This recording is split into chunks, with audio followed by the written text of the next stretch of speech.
Hola, durante Explo Music Fest 2014, el festival de música cristiana que organizamos aquí en La Frater, en Guatemala, tuve la oportunidad de entrevistar a distintos artistas cristianos que vemos generalmente en la plataforma. Pero quería en estas entrevistas poder sacarles algo de lo que he podido compartir con ellos a la hora de un almuerzo, a la hora de un cafecito, a la hora que podemos tener tiempo entre servicios cuando vienen a la iglesia. Y este es el resultado de una de esas entrevistas. Ulises, qué gusto tenerte, mano. Es una bendición tenerte aquí en Guate otra vez, en la Frater, Explo Music Fest. Y yo creo siempre que la riqueza más grande no es solo verlos allá arriba. Ayer hablábamos con Redimido fuera de cámaras y le decía, mira, yo crecí comiendo en la mesa con Luis Palau, o con Alberto Motesi, o con la gente conocida, que para mí era normal verlos arriba y verlos en la sala de mi casa o en un restaurante. Pero lo más edificante es el tiempo que pasa fuera de la plataforma, cuando uno oye sus pensamientos, cuando uno conoce sus corazones. Y han sido 13 años desde que nos conocemos, desde que viniste a La Frater por primera vez. Y quisiera hacerte unas preguntas. Bueno, acá estamos, con gusto. No, también yo, la verdad que nos sentimos parte de la casa, parte de la familia, porque así ustedes nos lo hacen sentir.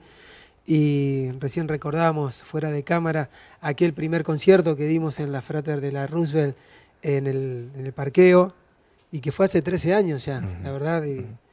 Y es algo que yo aprecio mucho de la familia, de tu padre, de tu mamá, y ustedes mismos también, que fueron obviamente educados y han crecido bajo ese mentoreo.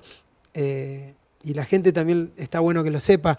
Estos festivales que a veces uno se va de escala en relación a la cantidad de agenda y andamos hoy todo un día de prensa y conferencia de prensa y soundcheck y todo, siempre tu padre se ha tomado el tiempo de sacarnos en privado, hemos ido a un lugar a tomar un café o a almorzar y a comer y así tomar ese tiempo de hablar de nuestras esposas, de nuestros hijos y tratarnos como a hijos también, ¿no? Entonces, eso que vos quizás como hijo lo viste en todos estos años, decir, bueno, compartir directamente, no solamente ver a un Luis Palau, a un gran cantante en el escenario, sino tener esa cuestión de la parte cotidiana, que es donde uno realmente conoce a la persona.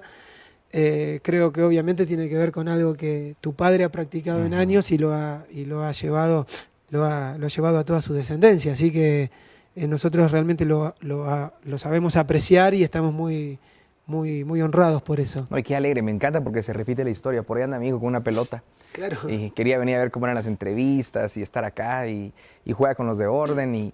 Y ¿fuiste siempre cristiano? ¿O en qué momento conociste a Jesús?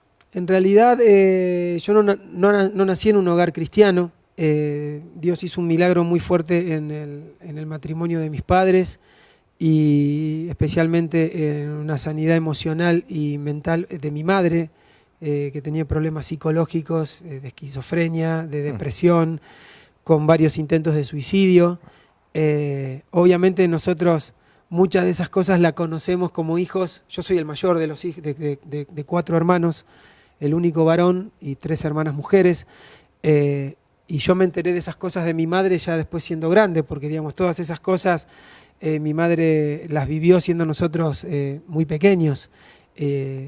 Así que, de hecho, Dios obró un milagro en nuestra familia y yo empecé a conocer de Jesús en mi infancia. Creo que mi encuentro lo tuve después ya siendo adolescente, porque al principio yo escuchaba la nota previa que hacías con los chicos de Pescado y muchas veces nosotros pertenecemos a un rebaño porque vamos siendo un poco como arriados por nuestros padres o por las costumbres o por la misma religión. Llega un momento en donde uno tiene su propio encuentro y bueno, y eso a mí me pasó en un momento de mi adolescencia, entre los 14 y 15 años, donde yo decidí seguir a Jesús. Oh, qué excelente, qué excelente. Y me encanta que ustedes son cristianos de verdad. Es decir, declaran a Jesús como su Señor y Salvador, pero son relevantes. Es decir, no tienen que estar en una iglesia. Es más, su llamado no es estar en las iglesias. Su llamado es ser luz, estar afuera. ¿Qué debemos hacer los cristianos para ser relevantes hoy? En el mundo no de las 4 paredes del cuartel general de la iglesia, donde estamos los soldados de Dios, sino allá afuera en el campo de batalla. ¿Qué debe ser parte de nuestra vida, de nuestro hablar, de nuestra forma de actuar para verdaderamente ser luz allá afuera y ser relevantes? Mirá, en realidad quizás te lo puedo responder un poco con una historia muy, muy fresquita que tengo así de hace poco tiempo. Cuando empezamos a producir nuestro nuevo disco, estábamos teniendo reuniones con 3 productores diferentes. Y en una de las reuniones con uno de esos productores, que terminó siendo el productor del disco, él se llama Ale Vázquez, una persona que es muy conocida dentro de la industria discográfica, trabajando muchísimos años en Warner, después en Universal, y él hace relativamente poco tiempo, algunos años, conoció a Jesús. Pero él, digamos, viene desde el lado de la música y de la parte artística, viene del otro lado, de lo que nosotros le llamamos la música popular o la música secular. Pero él ha producido infinidad de bandas de rock y artistas no cristianos, y con Rescate se encontró con la posibilidad de producir casi por primera vez un artista cristiano. Entonces, en una de las charlas me dice, yo estaba orando y pidiéndole a Dios que Él me muestre por qué yo tendría que producir un disco con Rescate. Y él hacía como un balance, dice, yo con los demás artistas me meto como en la médula de su música, me meto en el repertorio, en la letra, y obviamente trabajo en consecuencia a ese producto que va a terminar siendo el disco. Y empecé a pensar que con vos, me dice, además de la cuestión estética que me gusta de Rescate, de la cuestión musical y de la cuestión artística, me une otra cosa más, que es la fe. Entonces, si yo haría un disco nuevo con Rescate ahora, yo creo que ese punto de la fe y de la gratitud a Dios tiene que ser una verdad indudable, inquebrantable. Tiene que estar plasmado en el disco. Él trabajó, no como productor, pero trabajó desde el lado de la compañía disquera en un disco como Buscando Lío, que fue un disco que a nosotros nos abrió una puerta en el crossover por el lado de la música no cristiana. De hecho, hemos tocado en los festivales de rock más importantes de Latinoamérica, como el Vive Latino en México, el Quilmes Rock Festival en Argentina, con ese disco. Y él formaba parte de la parte de difusión de eso. Dice, lo que ustedes hicieron como crossover hacia la música secular, buenísimo. Dice, pero me parece que hay un momento en este nuevo disco en donde tu público ya no son tus fans, me dice, tu público son tus hijos. Porque el público de Rescate siempre como que se renueva en chavos de 15 a 20 años, 22 años. Y hoy Marcelo Barrera, el guitarrista, tiene hijos de 18 años. Yo tengo un hijo de 15 años. Entonces, generacionalmente nuestro público son nuestros hijos, me dice. Y esa gratitud nuestra hacia Dios, uno ya la tiene que devolver a tus hijos casi de manera de mentoreo, casi de manera de enseñanza. Eso tiene que estar muy claro, me dice. Eso tiene que ser muy claro. Y la palabra que él me dio a mí, siendo que yo conozco muchísimos líderes y pastores que son líderes para mí, muy fuertes, pero vino del lado de una persona que él viene del lugar a donde yo quiero llegar. No sé si me hago entender. Porque yo quiero ir hacia el lugar donde la gente no conoce de Jesús, que habla, entre comillas, de otra manera, hablarles en el idioma de ellos.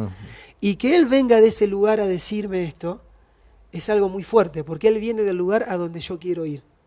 No es lo mismo que me lo diga, por decirte, no pongamos ningún en nombre, ningún líder reconocido, pero el que se te ocurra en la cabeza. El que se te ocurra en la cabeza probablemente yo lo conozco y tengo amistad con él. Si él me lo dice desde el lado de la iglesia, yo diría, pero yo no sé si vos entendés a dónde yo quiero llevar mi música. Ahora que me lo haya dicho una persona que viene del otro lado, es fuertísimo. Entonces al disco nuestro, nuevo, le pusimos como título Indudablemente.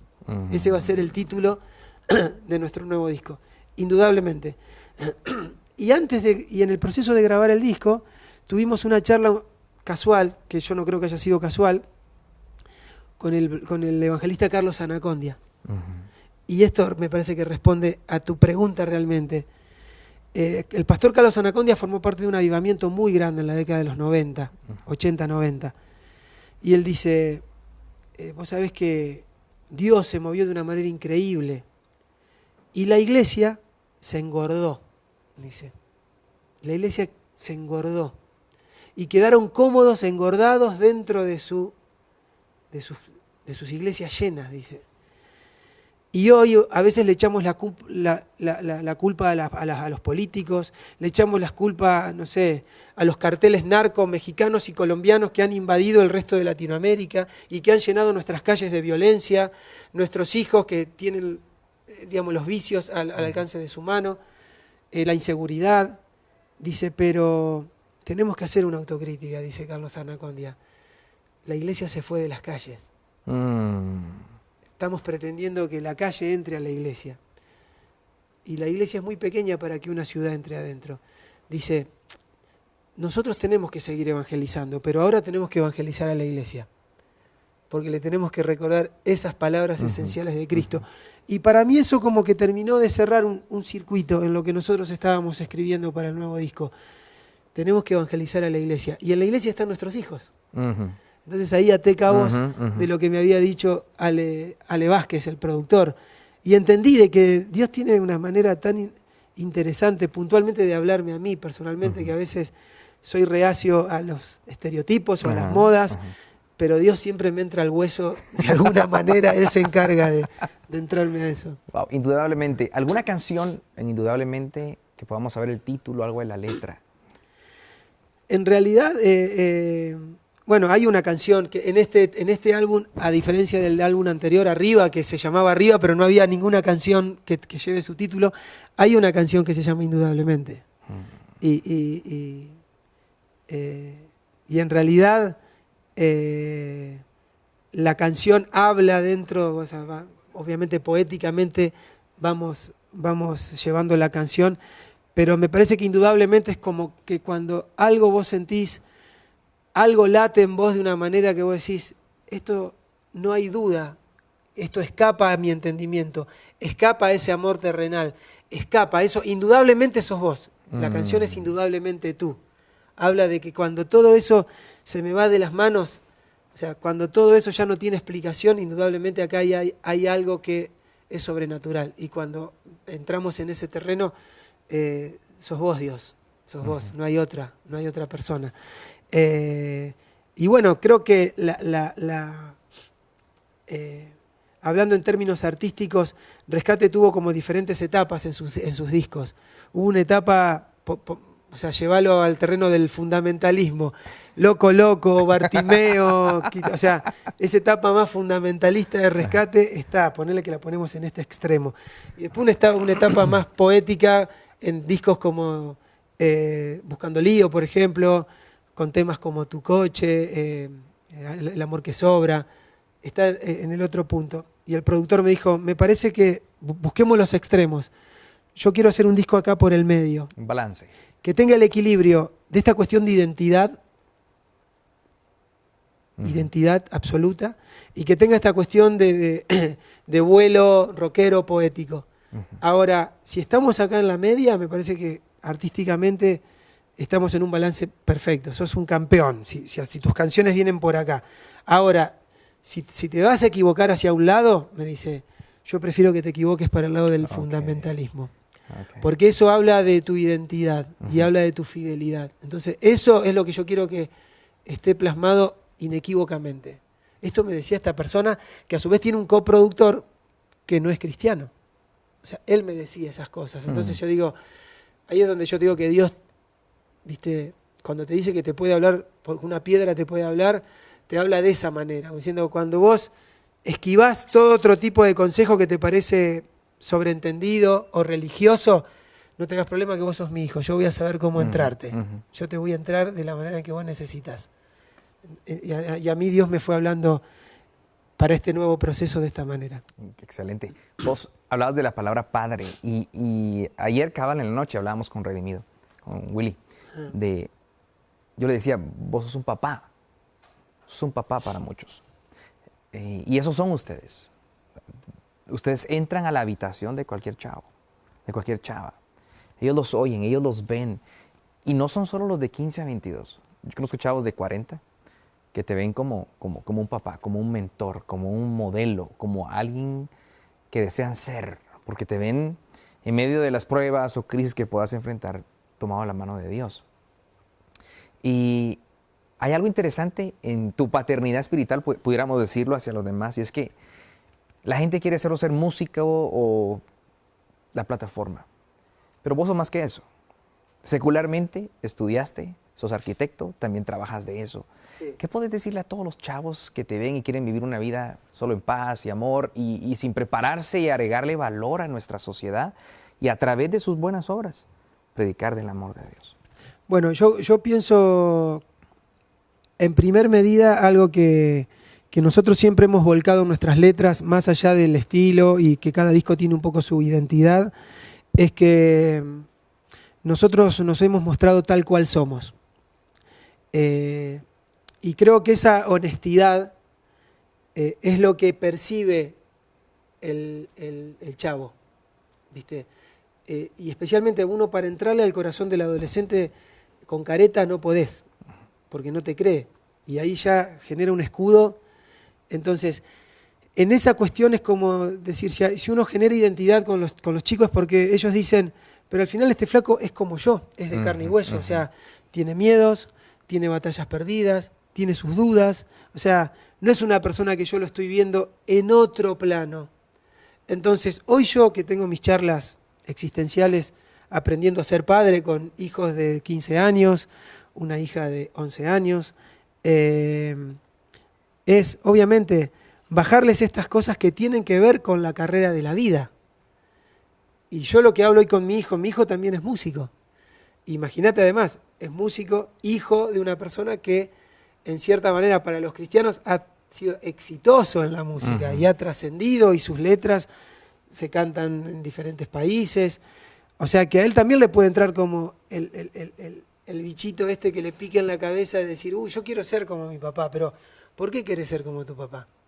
Porque querés, no sé, querés viajar por el mundo, querés que la gente aplauda tus canciones. Esa misma cuestión que por ahí le puede pasar en cierta manera a un hijo mío, le pasa generacionalmente a los que vienen. Yo creo que en realidad, y puntualmente en esto que vos dijiste de la formación, es algo muy importante que uno nunca va a poder ofrecer algo que no tenga. O sea, uno nunca va a poder volcar un vaso si no tiene nada dentro. Volcarlo en algo. No lo va a poder volcar. Y por ejemplo, algo que yo hablo con mi hijo, doy un ejemplo de una carencia que yo tengo, yo no sé hablar bien inglés. No puedo ver una película en inglés de corrido y entenderla. Me cuesta. Y yo me acuerdo que había un consejo de mi padre sobre el hecho de que yo tenía que estudiar idioma, pero me lo hacía en la década del 70. Cuando en ese momento no había Facebook, no había internet. Yo jamás pensaba ni sospechaba que iba a haber viajado por más de 30 países del mundo. Hoy lo entiendo y veo cuántas puertas más se podrían haber abierto si yo tendría esa posibilidad en mi idioma, por ejemplo. Mi hijo hoy ya no tiene ese problema porque él es totalmente bilingüe, habla perfectamente los dos idiomas, tiene abuelos que son extranjeros, mi esposa es norteamericana, entonces se ha dado un montón de cuestiones, pero yo he bajado en él y digo, no es fácil escribir una letra ingeniosa si vos no tenés, si en tu cabeza tenés solamente 30 palabras que son las que usás para comunicarte por las redes. O sea, si no lees un libro, si no te instruís, si no tenés una idea de la cultura general, no es solamente del deporte en general, es del deporte, es de la política, es de la cultura, es de la historia, es de la geografía. Todas esas cosas te nutren y en el momento en que vos querés escribir una palabra que sea trascendente para el espíritu de una persona, hay gente que dice, ¿cómo se te ocurrió esa frase?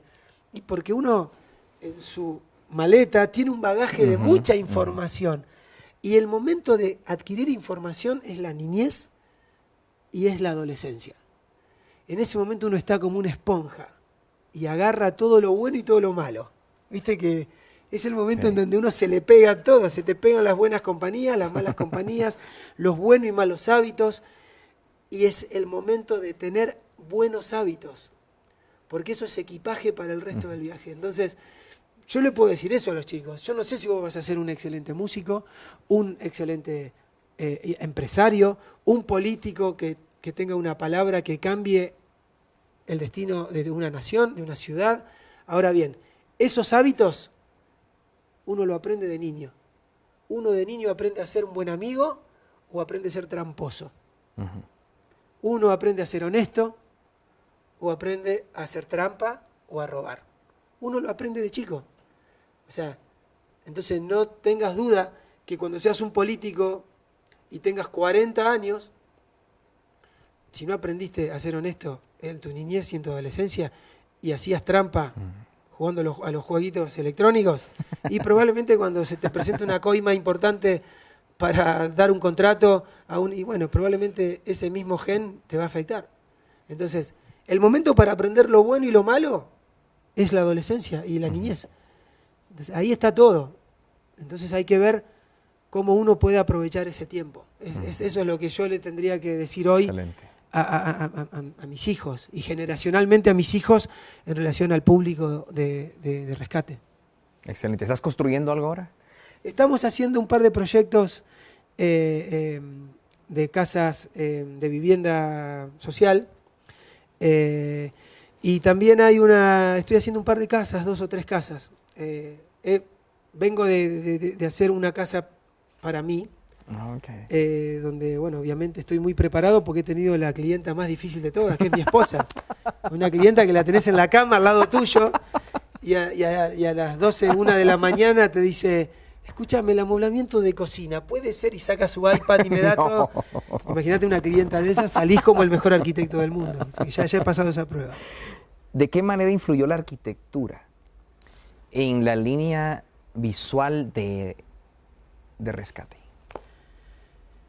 En realidad yo me considero una persona creativa, porque soy arquitecto, soy diseñador gráfico, y siempre digo, más allá de que hoy están todo el diseño a partir de una computadora, y lamentablemente los arquitectos y los diseñadores salen mancos porque saben manejar un mouse, pero no saben la riqueza que hay en tirar una línea con un lápiz o tener esa posibilidad de saber dibujar, ¿no?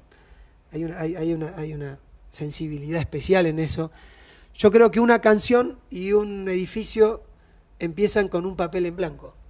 O sea, ambos empiezan con una hoja en blanco. O sea que yo siempre tengo ese padecimiento de embarazarte de una idea a partir de una hoja en blanco. Entonces yo creo que eso es un punto muy en común, que es el punto del comienzo. Y bueno, y el tema del desarrollo tiene que ver puntualmente en que cuando uno termina una obra, uno se ve reflejado no solamente en lo estético, sino en lo funcional, en la estructura. O sea, no solamente es la fotografía del diseño, sino esto se tiene que sostener. El agua tiene que salir con presión. Las columnas tienen... O sea, hay un trabajo, entre comillas, sucio o no muy agradable, que es cómo funciona todo esto que en la foto se ve tan bonito. Eso es la arquitectura, ¿no? Y el arquitecto tiene que tiene que ver en muchos de esos. Bueno, vos has construido mucho acá en Guatemala y seguramente has tenido tus discusiones con los arquitectos, decir, no me importa si la pared es azul solamente o si la iluminación, yo quiero que no se me llueva esto, que se me está lloviendo, yo quiero que el caño no se me tape y se me está tapando el caño. Entonces, el arquitecto a veces pone énfasis en lo estético y hace agua en las partes de uso. Y a veces en la música, muchas veces, especialmente los músicos cristianos, que tenemos que decir algo trascendente, a veces los chicos se preocupan solo en lo estético, en sonar a Coldplay, a King, a Hillsong, al pelito con el corte inglés, a mi camisita y la estética y la esencia de lo que voy a decir, y es lo más difícil. Es lo más difícil porque si uno hace autocrítica de la música cristiana, y bueno, hay muchas veces que, sea inglés, sea norteamericano, sea en español, a veces ponemos un track y según las modas, y el 70% suena parecido. O sea, no te digo que es igual, pero hay tendencias que hacen que... ¿Y qué vamos a decir de trascendente? Y también te pones a pensar que si a esas canciones le sacás 40 palabras que se repiten siempre, ¿cómo vamos a hacer canciones si le sacamos estas 40 palabras que se repiten siempre? Entonces, estoy hablando desde un punto de autocrítica como compositor, o sea, porque yo me planteo esas cosas cada vez que hago una canción. Y obviamente, yo con Rescate toco hace 25 años. Tengo que pensar que hay nuevas generaciones que son los que en algún momento han tocado alguna canción de Rescate como un cover, pero hoy hacen su propia música. Y me veo a diario en diferentes festivales y escenarios con esas generaciones. Entonces, me parece que arquitectura, música, hay una cuestión que tiene que ser completo. O sea, no solamente es lo que se ve en la fotografía, sino hay una cuestión de esencia, de cimiento, que no lo ve nadie, pero hay que hacerlo. O sea, para hacer este edificio tan hermoso, vos sabés las zapatas que hay ahí abajo, claro, ¿no? Claro. Y ahí quizás hay más plata en hormigón y en hierro que en iluminación LED, por decirte de alguna manera. Entonces, la gente ve la iluminación LED, pero el que lo ha hecho sabe que si no está ese cimiento, todo esto no se sostiene. Claro. Por último, ¿qué rol juega la Biblia en tu vida? ¿Y cuál debe ser el rol de la Biblia en los chavos? La Biblia tiene una cuestión de cuestión contemporánea, porque yo he leído mucho de diferentes autores y de diferentes cosas. He leído historia, me encanta la historia, por decirte algo, ¿no? Me encanta el deporte. El otro día mi suegra, casualmente que estaba visitándonos en casa, me leyó algo que le habían mandado, no sé, en su página de Facebook, que decía que la gran diferencia de la Biblia es que cuando uno la está leyendo, el autor sigue presente en el momento en que estás leyendo. Porque uno muchas veces está leyendo libros que son bestsellers y que el autor se ha muerto. O que el autor está escribiendo otros libros en ese momento. Lo importante de la Biblia es que en el momento en que vos estás leyendo, cualquiera sea el tiempo, el autor sigue presente con vos en ese momento. Así que me pareció muy buena esa frase. Me hubiese gustado que se me ocurra a mí. Y los chavos, ¿qué consejos les das sobre la Biblia? Y sobre la Biblia es eso, es una cuestión contemporánea, porque en realidad retomamos algo que está escrito. Cielo y tierra pasarán, pero la palabra no va a pasar. Entonces, ¿qué tiene de milagroso la palabra de Dios? Que atraviesa los tiempos. Atraviesa los tiempos. Vos fíjate que nosotros, considerándonos jóvenes todavía, yo tengo 47 años y con Rescate 25, más de la mitad de mi vida con este ministerio. Entonces, cuando yo me pongo a hablar de cosas que, obviamente, que uno hace un esfuerzo muy fuerte desde lo estético, desde lo musical, para ser contemporáneo. Y muchas veces quedamos como en offside, ¿viste? En la manera en que los chicos tienen de comunicar, de escuchar la música, de consumir la música. Fíjate que yo soy de la época donde se vendían discos y se vendían cassettes. Y hoy en nuestros conciertos se venden más camisetas que discos. Digo, todavía estamos invirtiendo en hacer discos cuando la gente ya no compra discos. Es una locura, ¿no? Y nuestros chicos consumen en sus teléfonos la música. Entonces, ¿cómo hago para ser contemporáneo cuando a mí todavía me gusta comprar el CD, abrir el packaging, leer el librito, quién lo produjo, quién escribió tal o cual cosa? Cuando a los chavos ya no les importa eso. Qué difícil es ser contemporáneo en 25 años nomás. Imagínate la Biblia, en más de 2000 años. En más de 2000 años. Wow. O sea, ¿cómo puede ser contemporáneo eso? Y yo no lo puedo creer. En el disco nuestro, nuevo, hay una canción que se llama El Sueño, y habla de Romanos, ahí en el capítulo 13, cuando Pablo habla de que tenemos que despertar del sueño, que ahora está más cerca todo que en el momento en que creímos. O sea, yo estaba leyendo eso y digo, me lo está diciendo hoy en el 2014. Y lo escribió no sé en qué año, pero ponele en el año 100, por decirte. después de Cristo. Entonces, digo, ¿cómo puede ser que estas cosas sean tan frescas? Esto lo tengo que decir tal cual, no tengo que escribir nada yo, tengo que leer tal cual esta parte de la Biblia, y así lo hice. ¿Entendés? Entonces, yo creo que para los chicos, la tecnología nos pasa por arriba. Hay mucha data, hay muchos libros, hay mucha gente que habla bonito, que escribe bonito. Recién te dije una frase muy bonita, pero más que la Biblia, nada. Más que la Biblia, nada. O sea, es algo tan contemporáneo, es una fuente de agua inagotable. O sea, y siempre vuelvo a decir cosas que la Biblia ya lo ha dicho. O sea, Jesús le dijo, vení a beber, yo te voy a dar algo. O sea, vos vas a beber de esta fuente y esta fuente se va a agotar en algún momento. Yo te voy a dar algo donde nunca más vas a tener sed. Y eso es la palabra de Dios. Súper. Ulises, gracias por tu tiempo, por abrir tu corazón, por tus consejos. Gracias a ustedes y siempre un placer compartir con la inmensa familia de la Frater. Que Dios les bendiga. Espero haya disfrutado de esta entrevista. Quiero invitarle a que visite mi blog y que se suscriba al mismo en lacatapulta.net. Escribo sobre el hoy en base a la Biblia y me encantaría poder edificar su vida. Asimismo, descargue el primer libro que he escrito sobre cómo conseguir un novio o una novia espectacular. Lo puede encontrar gratis en emparejarse.com. Que Dios le bendiga.